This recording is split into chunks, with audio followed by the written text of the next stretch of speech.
너무 편한 시대에 살다 보니까 성도들의 영적인 그런 모습이 많이 희미해지고 약해지고 하나님과의 경건한 관계가 분명치 못하는 이 시대가 되어버리고 말았습니다.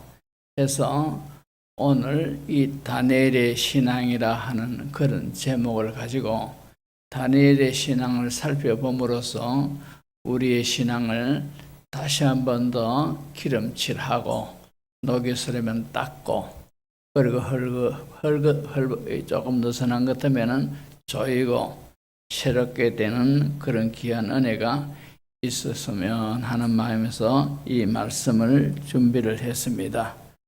그래서 다니엘의 신앙이라는 제목으로 말씀을 전하겠습니다. 우리가 역사적으로 볼 때에 북왕국 이스라엘이 이제 두 왕국으로 나뉘어지죠.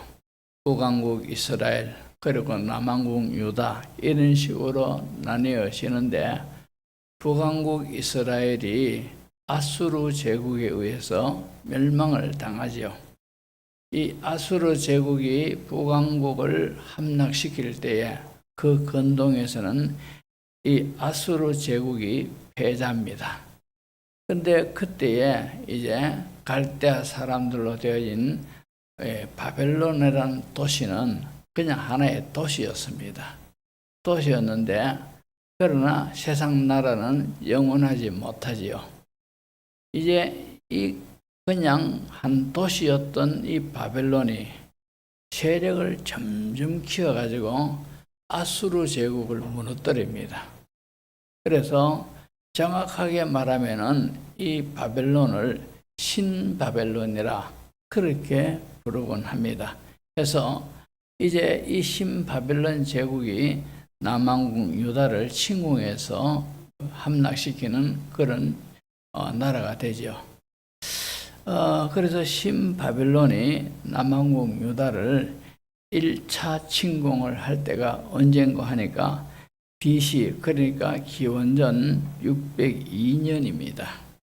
이때 바벨론 왕이 누구냐 하니까 오늘 본문에 나오는 느부갓네살 왕인데, 이 사람은 신바벨론 제국의 2대 왕인데, 첫째 왕은 신바벨론 제국을 창건한 초대 왕인 그의 아버지 나부폴리살이라는 사람이 신바벨론 제국을 세웠고, 그래서 이제 2대 왕이 느부갓네살 왕인데, 이 느부갓네살 왕이 이제 남왕국 유다를 1차 침공하고 또 2차 침공하고 3차 침공합니다.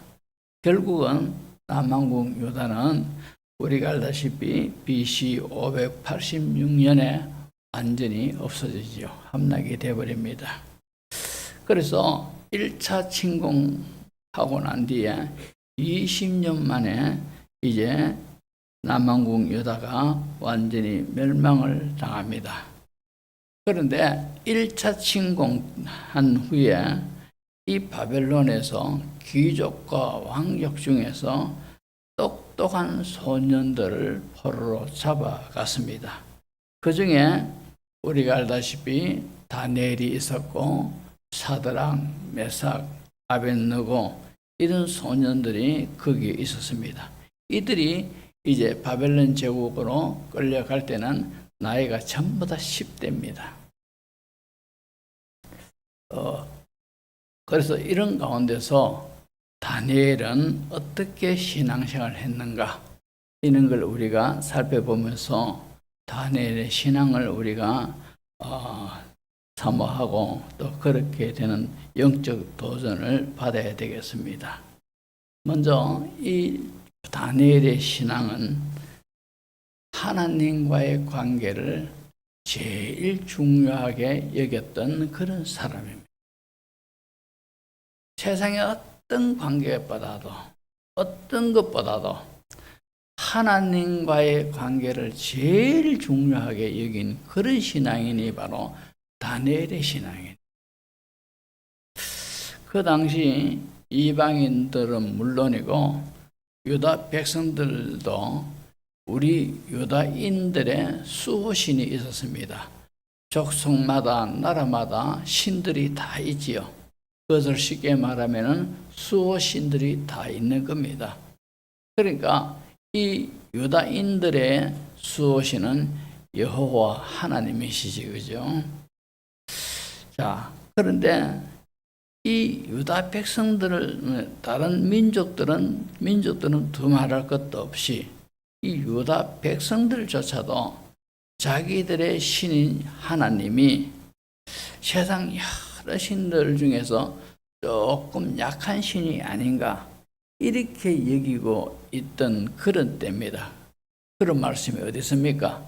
정황을 볼 때 그렇다 이 말입니다. 왜 그런가 하니까 참 자기들이 믿는 이 신 하나님이 계신데 우리가 바벨론에 의해서 우리나라가 침공을 당하고 상처를 받고 여기저기 어려움을 당한단 말입니다. 그러니까 이 유대 백성들은 우리가 믿는 하나님은 조금 약한 하나님입니다. 다른 족속의 신들보다도 그렇게 여기고 있던 그런 때입니다. 이때에 다니엘은 어떤 고백을 합니까? 오늘 본문 2절을 보시면은 주께서 유다왕 여호야김과 하나님의 전 그릇 얼마를 그의 손에 넘기심에 그가 그것을 가지고 시날 땅 자기 신들의 신전에 가져다가 그 신들의 보물 창고에 두었더라 이랬습니다. 자, 다니엘서의 저자가 다니엘이지, 그죠? 그러니까 다니엘이 이 서신을 기록할 때 2절에 주께서 하는 이 주께서는 아도나이라는 그런 말인데 이 하나님을 가리키지, 그죠? 근데 이 주께서 즉 아도나이라는 뜻은요, 모든 것을 소유하고 모든 것을 통치하는 천지간의 대주제다. 그런 의미가 주께서 즉 아도나이라는 뜻에서 그런 의미가 있습니다. 다니엘은 유다 백성들은 우리 신이 조금 약한 신 아니가 이렇게 여기는 와중에서도 다니엘은 하나님을 향해서 우리가 믿는 하나님, 내가 믿는 하나님은 이런 분이다. 이렇게 그죠? 2절에서 고백을 하고 있습니다. 자, 그 한 예로 보면은 다니엘서 6장 6절에서 10절의 내용을 쭉 보시면은 이에 총리들과 고관들이 모여 왕에게 나아가서 그들에게 말하되 다리오 왕이여 만수무강하옵소서. 나라의 모든 총리와 지사와 총독과 법관과 관원이 의논하고 왕에게 한 법률을 세우며 한 금령을 정하실 것을 구하나이다. 왕이여 그것은 곧 이제부터 30일 동안에 누구든지 왕외에 어떤 신에게나 사람에게 무엇을 구하면은 사자굴에 던져 넣기로 한 것이니이다. 그런즉 왕이여 원하건대 금령을 세우시고 그 조서에 왕의 도장을 찍어 메대와 바사에 고치지 아니하는 규례를 따라 그것을 다시 고치지 못하게 하옵소서 하며 이에 다리오 왕이 조서에 왕의 도장을 찍어 금령을 내니라. 다니엘이 이 조서에 왕의 도장이 찍힌 것을 알고도 자기 집에 돌아가서는 윗방에 올라가 예루살렘을 향한 창문을 열고 전에 하던 대로 하루 3번씩 무릎을 꿇고 기도하며 그의 하나님께 감사하였더라. 그렇게 내용이 기록되어 있습니다. 이제 이 바사 왕 다리오, 이제 바벨론 제국이 무너지고 이제 바벨론, 메데, 바사 이 제국이 바뀌어졌습니다. 이 다리오 왕이 통치하던 이때에 이제 신하들이 왕에게 30일 동안 왕의 위대함을 드러내기 위해서 금신상을 세워놓고 왕의 금 형상을 세워놓고 이 형상에게만 절하지 다른 신들에게는 절대 절하지 못하게 합시다 하니까 이 다리오 왕이 자기를 높이고 자기를 존귀케 하고자 하는 의도로서 하니까 기분이 좋은 겁니다. 근데 이 신하들은 이렇게 왕에게 추청을 하는 이유는 바로 정적인 다니엘을 제거하기 위한 그런 수단으로 이런 제의를 하는 겁니다. 왕이 이것을 알 리가 없죠. 그래서 조서에 금령의 도장을 확 찍었습니다. 자, 그런데 이것을 알면서도 다니엘은 하루에 3번씩 전에 하던 대로 예루살렘을 향하여 있는 창문을 열어 제껴 놓고 하루에 3번씩 기도하는 이 습관을 거치지 아니하고 계속 했더라는 거죠. 성경에 보면은 이 다니엘이 이제 다니엘의 정적들이 다니엘이 어떻게 하는 기도를 평소에 그래 해왔는데 지금 이런 상황에서도 기도하는지 안 하는지 사람을 보내가지고 다 모든 상황을 살펴보고 지금 딱 숨어서 보게끔 하고 있는 겁니다. 이 다니엘이 그것을 알면서도 여전히 전에 하던 대로 예루살렘을 향하여 있는 창문을 열어놓고 하루에 3번씩 하나님 앞에 감사하며 기도를 했다 이 말입니다. 자, 이 보십시오. 만약에 이 왕이 금령을 내려가지고 조서에 인을 찍었는데 이것은 왕의 명령이다 이 말입니다. 그러니까 다니엘이 지금 이렇게 하는 것은 왕의 명령도 거역하고 무시하는 그런 행위 아니겠습니까? 만약에 이 일로 인하여서 자신이 하나님 앞에 기도하더라 이런 것이 이제 별미로 잡혀가지고 꼬투리를 잡혀가지고 왕에게 사람들이 고발하게 되면은 지금 다니엘은 바벨론, 메데, 바사 이 세 제국이 바뀌는 그런 가운데서도 요즘 말로 말하면 국무총리급인 그런 지위를 계속해서 유지를 하고 있습니다. 그러니까 신하들이 시기하고 질투해가지고 이 다니엘을 제거해야 되겠다. 이렇게 하고 이런 계획을 세웠는데 만약에 이런 일이 발각이 되면은 다니엘은 자기의 최고의 1인 지하 만인 지상의 자리에 있는 그 벼슬도 날아가는 것은 두말할 것도 없고 여기에 보면은 다니엘서 6장 저 뒤에 보면은 사자굴에 던져짐을 당하는 그런 일도 겪게 되더라 이 말입니다. 자, 하나님만이 절대적인 신이고 아울러 하나님과의 관계가 제일 중요하다. 나는 국무총리가 떼어지더라도 내가 사자굴에 들어가서 사자의 밥이 된다 하더라도 나는 하나님과의 관계가 제일 중요하다. 이런 신앙을 고백하는 것이 바로 다니엘이 그런 가운데서 기도하는 모습 아니겠습니까?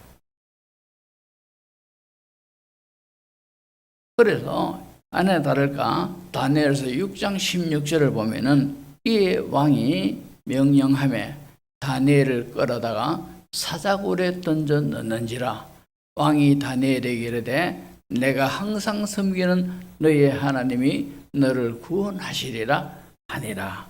사자굴 속에 집어넣더라 이 말입니다.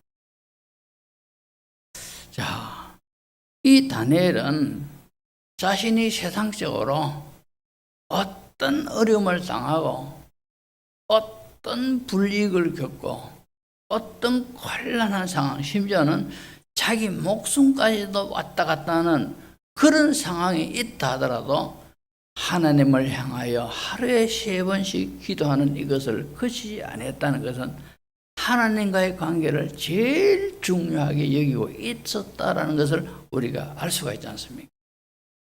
심지어는 자기 목숨보다도 나는 하나님과의 관계가 더 중요하다는, 이것이 다니엘의 신앙이라요.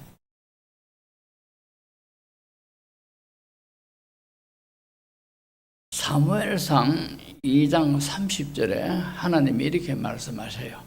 그러므로 이스라엘의 하나님 나 여호와가 말하노라. 내가 전에 내 집과 내 조상의 집이 내 앞에 영원히 행하리라 하였으나 이제 나 여호와가 말하노니 결단코 그렇게 하지 아니하리라.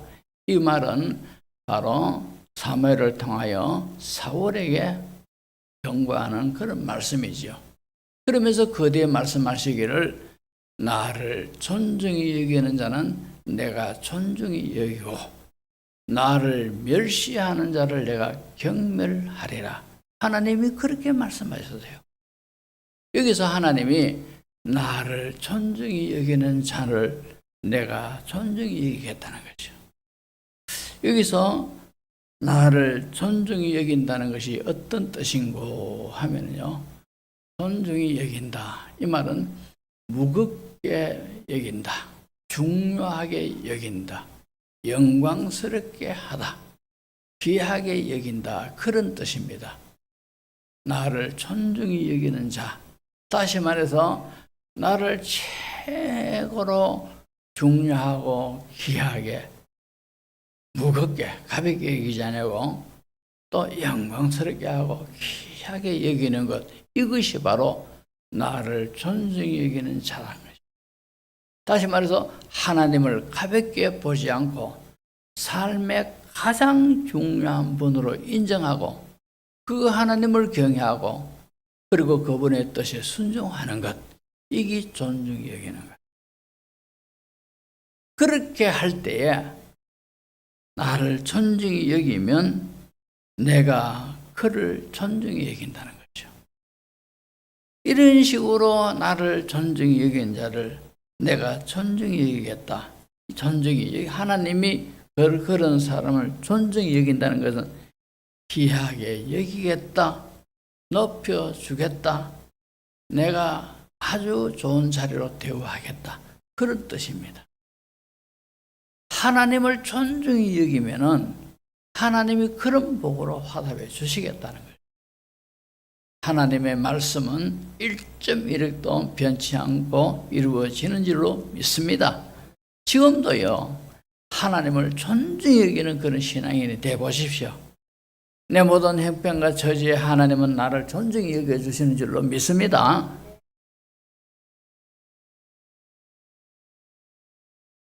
이렇게 다니엘은 하나님과의 관계를 제일 중요하게 여긴 그런 신앙인이 다니엘의 신앙이라요. 그리고 두 번째로 다니엘은 거룩한 영적 습관을 갖고 살았습니다. 이 다니엘은 바벨론 제국, 메대 제국, 그리고 바사의 제국이 우리가 알다시피 페르시아, 이 지금 이란이지, 그죠? 이런 제국이 3번씩 바뀌었습니다. 3번씩 바뀌었는데 그는 계속해서 국무총리급의 위치에서 새 제국의 그런 자리를 지키고 있는 겁니다. 놀랍지 않습니까?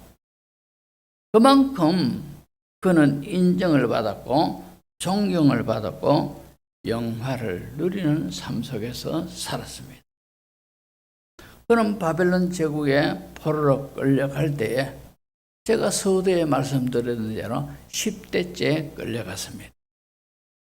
그리고는 그가 90년 가까운 생애를 살았습니다. 그는 바벨론 제국에서 포로로 있으면서 선지자로 하나님의 부르심을 입었죠. 국무총리급이라는 그런 자리에서 평생을 지냈어요.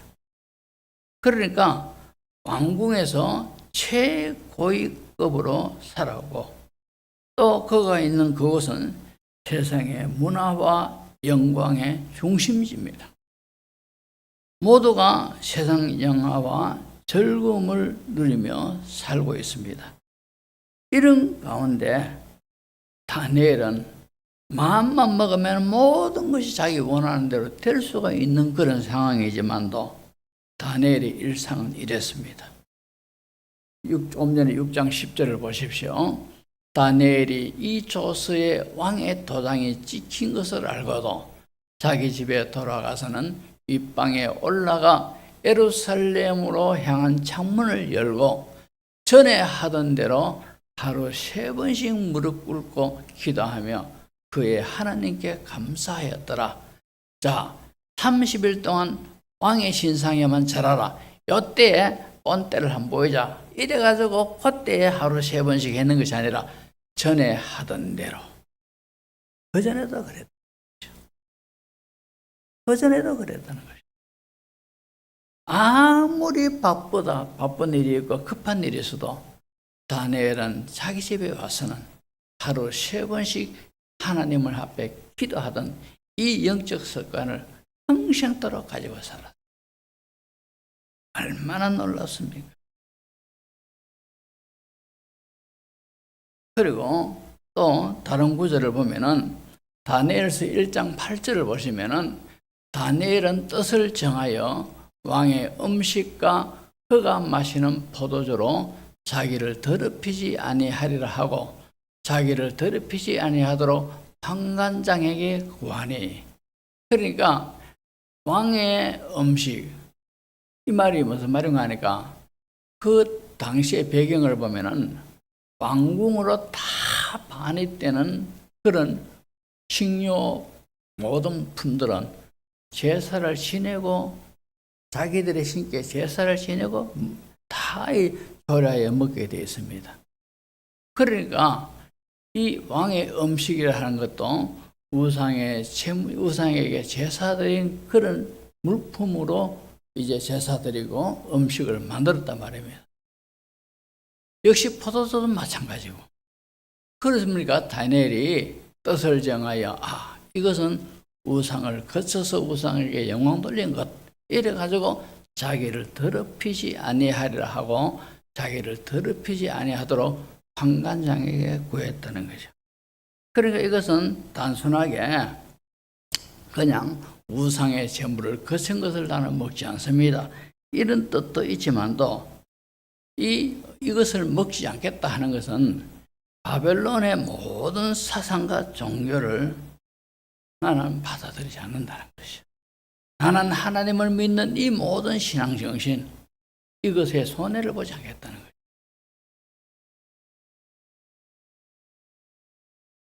이때 그의 나이가 10대입니다. 10대부터 다니엘은 그런 자세였습니다.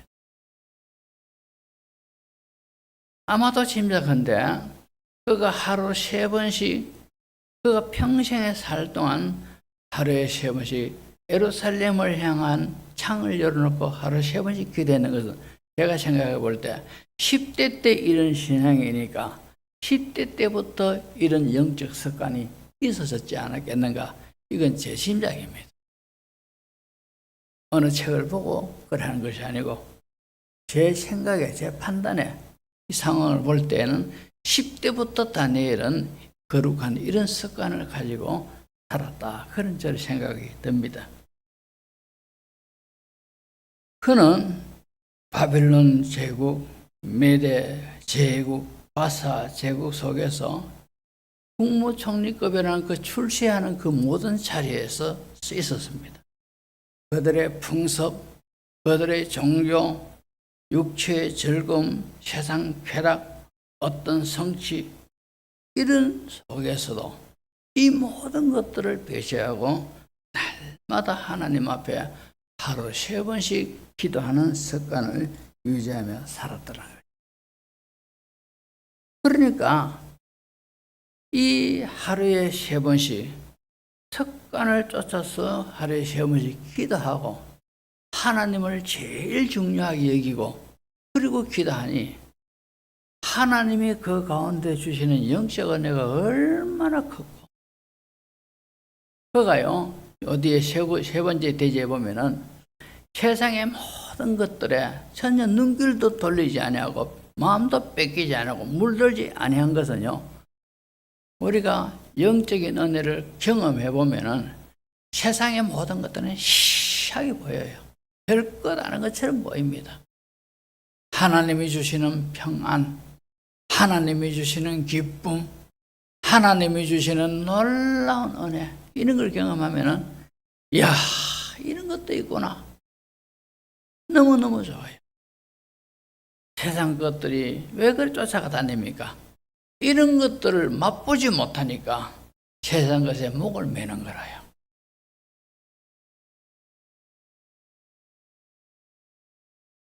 그러니까 다니엘은 이런 영적 습관을 가지고 기도하니까, 기도는 인격을 가진 하나님과 인격인 나와 어떤 대화요, 관계요, 사귐입니다. 그런 가운데서 기도해도 금방 응답이 없어도 그의 영혼이, 그의 심령에 하나님의 은혜가 얼마나 임했겠습니까? 이런 것을 다니엘은 누리면서 살아요. 우리가 이런 거룩한 습관이 있어야 돼요. 누가복음 22장 39절을 보면은 예수께서 나가서 습관을 따라 감난산에 가심에 제자들도 따라갔더니, 자, 예수님이 감난산에 바람 쐬러 갔습니까? 그건 아니죠. 예수님은 틈만 나면 감난산에 가셔서 기도하셨어요. 그러니까 습관을 따라 하는 것은 늘 자주, 다른 일이 없으면 거의 틀림없이 감난산에 가서 기도하셨다는 거예요. 우리도 거룩한 영적 습관을 가지고 있어야 돼요. 이런 것이 있으면은요, 참 남들이 알지 못하고 누리지 못하는 영적 부여가 금방 어느 날 벼락 불이 떨어지는 게 아니고 관계하는 가운데서 점점 내 마음속에 하늘의 것이 부여해진다 이 말입니다. 우리가 마음의 심령이 답답하고 이럴 때 어느 집회에 가고 어느 곳에 가서 은혜를 받자 좋지요. 새롭게 되고 시원혜를 받으니. 그러나 우리가 영적 거룩한 습관을 늘 유지하지 아니하면은 이런 은혜는 그 당시에는 받아서 좋아하지만도 얼마 못 가가지고 또 싹 식어버려요. 안 그렇습니까? 그러니 우리가 개인적으로 하나님 앞에 이런 거룩한 영적 습관을 가져야 돼요. 아멘. 그럴 때에 세상이 알지 못하고 주지 못하는 영적 부여가 내 심령 속에 찬다 이 말이에요. 다니엘은 그런 은혜 속에 살았습니다. 자, 세 번째 하나님이 주신 결과를 보십시오. 90세가 넘도록 건강의 복을 받았고 나라가 3번 바뀌어도 최고 벼슬을 지냈습니다. 이건 외적인 것이고, 또 다니엘서 12장 13절에 보면은 하나님이 다니엘에게 이렇게 말합니다. 너는 가서 마지막을 기다리라. 이는 내가 평안히 쉬다가 끝날에는 내 몫을 누릴 것입니다. 숨을 거두는 그 순간까지 그는 하나님의 평안과 주시는 복을 누리며 살다가 잘 먹고 잘 입고 잘 살다 죽었다 말입니다. 뭐입니까? 다니엘서 6장 4절을 보면은 이에 총리들과 고관들이 국사에 대하여 다니엘을 고발할 근거를 찾고 다녔으나 아무 근거, 아무 허물도 찾지 못하였으니 이는 그가 충성되어 아무 그릇됨도 없고 아무 허물도 없음이었더라. 자, 국무총리급이 되면은 참 정치인들 보면은 뇌물을 주고받고 이런 것들이 얼마나 많고 부조리가 얼마나 많습니까? 지금 국민의 힘도 그죠? 드러나지만도 통일교하고 이래만 들어가지고 돈이 엄청난 돈이 국민의힘에 들어갔다는 거죠. 우리가 그걸 어떻게 알았겠습니까? 신천지도 들어갔고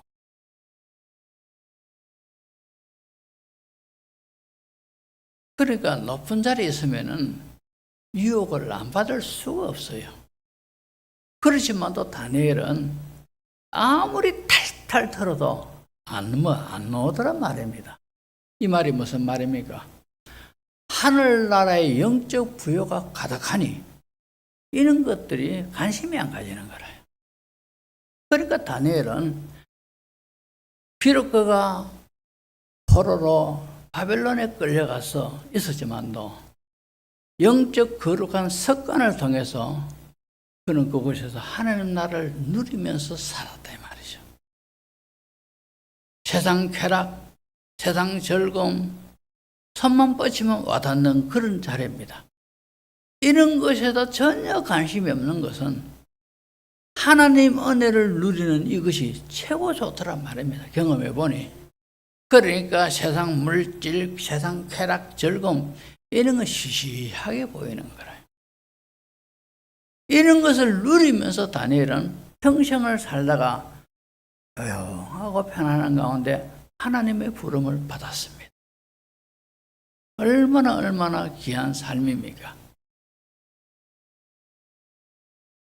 이런 것을 보면서 아무리 그죠 세상이 우리가 현실의 영향을 받으며 살지만도 우리 하나님은 어제나 오늘이나 영원토록 똑같습니다. 지금도 우리가 다니엘같이 세상의 어떤 것보다도 나는 하나님과의 관계가 제일 중요합니다. 이런 자세를 가지고 하나님과의 영적 관계를 참으로 끊임없이 계속하고 이러면은 이런 부여가 있는 거라요.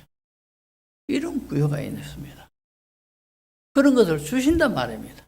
하나님이 다니엘서를 통하여서 이 말씀들을 기록하고 이런 교훈을 우리에게 주시는 것은 너 정문에 살아가는 성도들도 다니엘 같은 이런 신앙 자세를 가지고 살아보라는 거죠. 하나님이 그 심령에 어떤 은혜를 주시는지, 하나님 나라가 얼마만큼 누리게 되는지, 하나님이 그를 얼마나 귀하게 쓰시는지 하나님 똑같아요. 그렇게 하신단 말이에요. 이 세상 살면서 다 수고하고 무거운 짐 속에 우리가 허덕거리며 살지 않습니까? 예수님 뭐라고 말씀하십니까? 내게로 수고하고 무거운 짐진 자들아 다 내게로 오라. 내가 너희를 쉬게 하리라. 하나님 나라가 충만하면은 수고하고 무거운 짐이 안 무거워져요. 무거움을 못 느낍니다.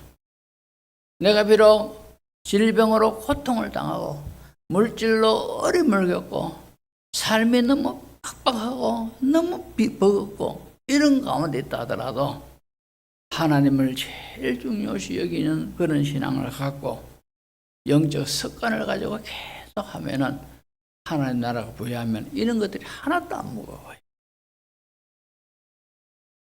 이런 은혜가 있어야 됩니다. 결론입니다. 살아있는 물고기는요, 아무리 작은 고기라도 물살을 거슬러 가지고 올라갑니다. 하지만도 아무리 큰 고기라 하더라도 죽은 고기는 물살에 떠밀려가 둥둥둥둥 떠내려가요. 살아있는 신앙인은 세상이 아무리 악하고 세상 풍조가 거세더라도 우리는 여기에서 거슬러 올라가게 되어 있습니다. 우리도 다니엘같이 지금부터라도 마음에 작정을 하고 결심을 하셔서 나도 다니엘처럼 하나님을 제일 중요시 여기는 그런 신앙해야 할 거야. 그리고 누가 뭐라 하더라도 내 하나님 말씀 읽는 시간, 하나님께 기도하는 그 모든 공간을 확보해놓고 내가 거룩한 습관을 가지고 매일 그래 하리라 해보십시오. 하나님이 그 심령 속에 어떤 은혜를 주시는지 그렇게 해서 우리가 하나님 나라를 많이 많이 누리면서 승리의 삶을 사는 우리 모든 정문의 가족들 되시기를 주의 이름으로 축복합니다. 기도하겠습니다.